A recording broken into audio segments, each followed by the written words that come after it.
DGP Praveen सूद ने मंगलुरु के एक ऑटो रिक्शा में होने वाले धमाके पर तबसरा किया है कि अब इस बात की तस्दीक हो गई है कि ये धमाका हादसाती नहीं बल्कि शदीद नुकसान पहुंचाने के इरादे से दहशतगर्दी का अमल है और कर्नाटक रियासती पुलिस मरकज़ी एजेंसियों के साथ मिलकर इसकी गहराई से तहकीकात कर रही है। दरअसल मंगलुरु में हफ्ते को एक ऑटो रिक्शा में धमाके से 2 अफराद ज़ख्मी हो गए। वायरल वीडियो में देखा जा सकता है कि ऑटो रिक्शा सड़क पर एक इमारत के करीब रुका जहां तामीरी काम जारी था और अचानक इसमें धमाका हो गया। एक मुसाफिर प्लास्टिक का बैग लेकर रिक्शा के करीब से गुजर रहा था कि बैग में आग लग गई और गाड़ी तक फैल गई। मंगलुरु पुलिस ने कहा कि वो पूरे वाक़े की तहकीकात कर रही है और मुसाफिर के प्लास्टिक बैग के मवाद की भी छानबीन की जा रही है। ऑटो ड्राइवर ने बताया कि आग मुसाफिर के बैग में लगी, जिसकी बदौलत दोनों को जख्म आए हैं और इलाज जारी है। Leader opposition legislative assembly Siddaramaiah ने ट्वीट किया है कि धमाका महकमा इंटेलिजेंस की नाकामी है। वज़ीर दाखिला को जिम्मेदारी कबूल करनी चाहिए और उन्होंने लोगों से दरख्वास्त की है कि घबराएं नहीं और तमाम मुश्तबा अफराद के बारे में पुलिस को लीड दें। पुलिस का बयान है कि जाए वारदात पर बैटरियों से लैस एक जला हुआ प्रेशर कुकर मिला, जिसे शारिक नाम का एक शख्स ले जा रहा था। प्रेशर कुकर एक कम शिद्दत वाला बम था। वज़ीर आला बसवराज बोम्मई ने भी तशवीश ज़ाहिर करते हुए कहा कि शारिक के पास एक आधार कार्ड भी था जो उसका अपना नहीं था। कार्ड के मालिक कर्नाटक के हुबली ज़िले के रहने वाले प्रेमराज हडगी ने कहा है कि उनका कार्ड खो गया था और उन्होंने एक डुप्लिकेट कार्ड बनवा लिया था। पुलिस ने कहा कि शारिक ज़ख्मी होने की वजह से बयान देने के काबिल नहीं है। नकली आधार कार्ड का हवाला देते हुए पुलिस ने मज़ीद कहा कि इससे अंदाज़ा होता है कि यह धमाका मनसूबाबंद है।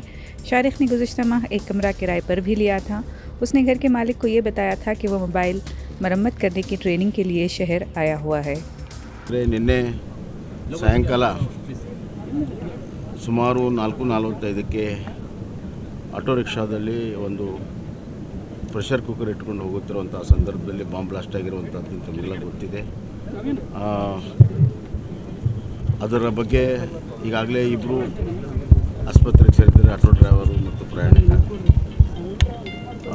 ಇದನ್ನು ನಮ್ಮ ಪೊಲೀಸರು ಗಂಭೀರವಾಗಿ ತೆಗೆದುಕೊಂಡು ಪೂರ್ಣ ಪ್ರಮಾಣದ ತನಿಖೆ ನಡೆಸ್ತಾ ಇದ್ದಾರೆ.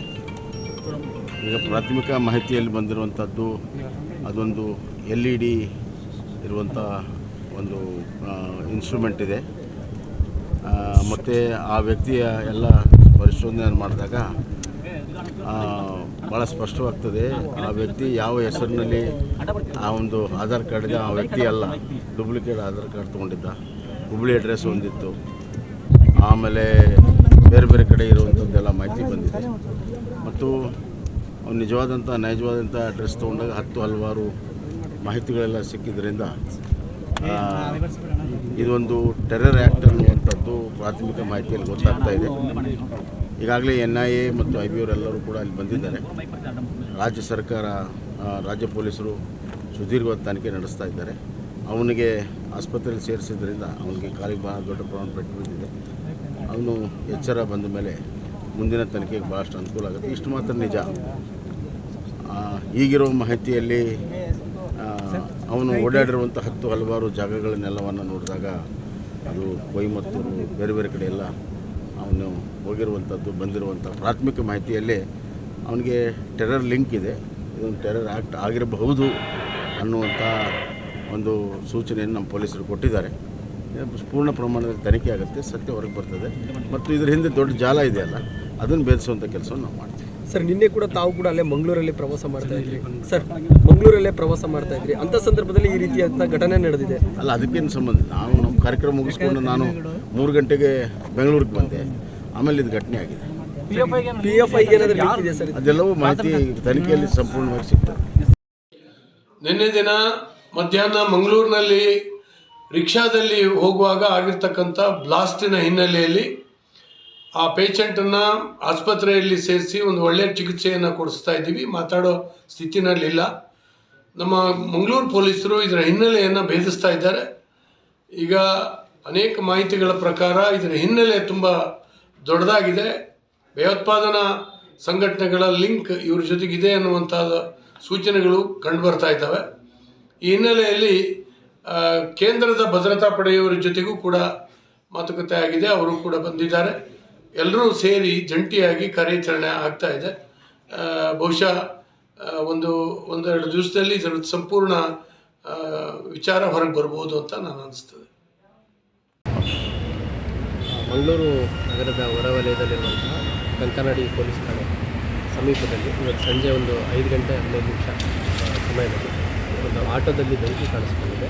ಆಮೇಲೆ ಆ ಸಂದರ್ಭದಲ್ಲಿ ಪ್ಯಾಸೆಂಜರ್ ಕ್ಯಾರಿ ಮಾಡ್ತಿದ್ದಂತಹ ಬ್ಯಾಗ್ ಅದರಿಂದ ಬೆಂಕಿ ಕಾಣಿಸ್ಕೊಂಡಿದ್ದಾರೆ ಅಂದ್ಬಿಟ್ಟು ಆಟೋ ಚಾಲಕ ಅವರು ಹೇಳಿದ್ದಾರೆ. ಆ ಪ್ಯಾಸೆಂಜರ್ ಯಾರು ಬರ್ತಾಯಿದ್ದ ಅವನಿಗೆ ಮತ್ತು ಆಟೋ ಚಾಲಕ ಇದು ಬೆಂಕಿ ತಾಗಿ ಇಂಜುರಿ ಆಗಿದೆ.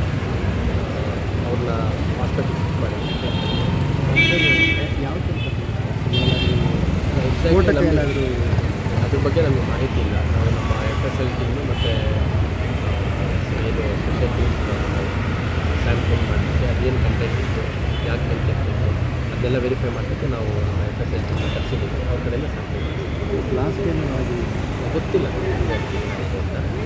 ಇಂಜುರೀಸ್ ಸ್ವಲ್ಪ ಗಾಯಗಳಾಗ್ತದೆ. ಟ್ರೀಟ್ಮೆಂಟು ಬರ್ನ್ಸ್ ಆಗಿರುತ್ತೆ, ಅದಕ್ಕೆ ಟ್ರೀಟ್ಮೆಂಟ್ ಮಾಡ್ತಾರೆ. ಕಂಡೀಷನ್ ನಾವು ಒಳಗಡೆ ಡಾಕ್ಟರ್ ಮಾತಾಡಿಲ್ಲ, ಶಿಫ್ಟ್ ಮಾಡಿದ್ದಾರೆ, ಟ್ರೀಟ್ಮೆಂಟ್ ಸಾಗಿಸ್ತಾ ಇದ್ದವ್ರು ಯಾರಂತ ಏನು ಮೇಲ್ನೋಟಕ್ಕೆ ಗೊತ್ತಿಲ್ಲ. ಗೊತ್ತಿದ್ದು ಏನಾದ್ರು ಗೊತ್ತಿದ್ರೆ ಹೇಳ್ಬೋದು. ಅದನ್ನು ಯಾರು ಆಟೋ ಚಾಲಕರು ಒಬ್ಬರೇ ನೋಡೋದು ಹೇಳೋದು. ಅವರು ಸಡನ್ನಾಗಿ ಬೆಂಕಿ ಹತ್ಕೊಂಡು ಅಂತ ಹೇಳ್ತಾರೆ. ಮತ್ತು ಅವ್ರಿಗೂ ಇನ್ನೂ ಟ್ರೀಟ್ಮೆಂಟ್ ಮಾಡ್ತಾರೆ. ಅವ್ರ ಹತ್ರ ಮಾತಾಡೋಕ್ಕಾಗಿಲ್ಲ. ಅವ್ರ ಹತ್ರ ಮಾತಾಡಿದ್ಮೇಲೆ ಏನು ಡೀಟೇಲ್ಸ್ ಆಗುತ್ತೆ ಅದನ್ನು ಹೇಳ್ತೀನಿ. ಮತ್ತು ಇದರಿಂದ ಸಾರ್ವಜನಿಕರೆಲ್ಲ ಆತಂಕ ಪಡೋದು, ಗೊಂದಲ ಪಡೋದು ಆ ಥರದ್ದು ಏನೇ ಪ್ರೋಗ್ರೆಸ್ ಅದನ್ನು ಯಾವುದೇ ಒಂದು ಗೊಂದಲ ಉಂಟಾಗದ ರೀತಿಯಲ್ಲಿ ಮತ್ತು ರೂಮರ್ ಸ್ಪ್ರೆಡ್ ಮಾಡೋದು, ಸೋಷಿಯಲ್ ಮೀಡಿಯಾಗಳಲ್ಲಿ ಅದು ಯಾವುದರ ಅವಶ್ಯಕತೆ ಇಲ್ಲ. ಏನೇ ಮಾಹಿತಿ ಇದ್ದರೂ ನಾನೇ ನೇರವಾಗಿ ಕಂಪ್ಲೇಂಟಿಂದ